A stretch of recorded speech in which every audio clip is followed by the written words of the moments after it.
The sun rose over Ouagadougou, casting a golden glow over the presidential palace.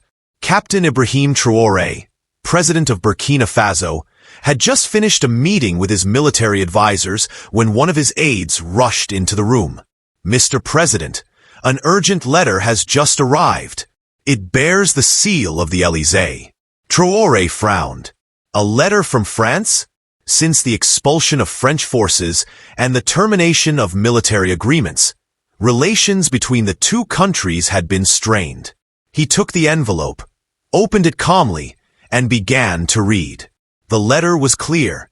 Emmanuel Macron, President of France, proposed a new partnership between the two nations. He spoke of reconciliation, enhanced cooperation, and most notably, the return of the French military to Burkina Faso to fight terrorism. In exchange, France promised economic aid and guaranteed stability. Traoré clenched his jaw. These words sounded like a return to colonial times, when Paris dictated Africa's destiny. He knew that behind these fine promises lay France's desire to regain control over his country.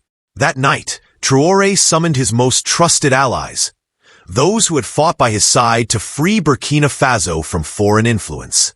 Around a secure table, he read them the letter. "They want to recolonize us," muttered a general. "Under the guise of security, they'll reinstall their military bases, their mining companies, and dictate their laws to us again." Traoré nodded. "We expelled their troops for a reason. Burkina Faso must be free to choose its own allies." The next day, in a televised address to the nation, Traoré spoke firmly to the Burkinabe people. "Today, we are being asked to turn back time, to bow our heads once more. But I tell you, those days are over." The crowd erupted in applause. He continued, "France offers us its help. But at what cost? The cost of our sovereignty?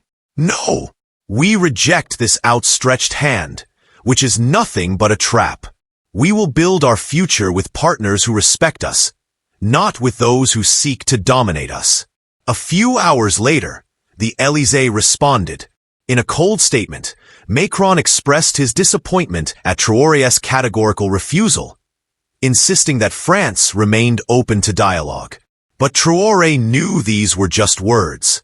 The real battle lay elsewhere, on the economic, diplomatic, and military fronts.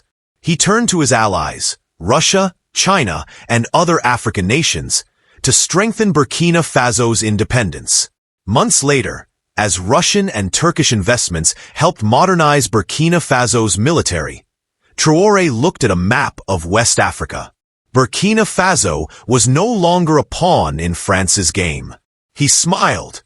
The road ahead would be long. But for the first time in decades, his country was marching toward true freedom. This story highlights the geopolitical tensions in West Africa and the desire for emancipation from French influence. It is a fictional tale inspired by recent political realities.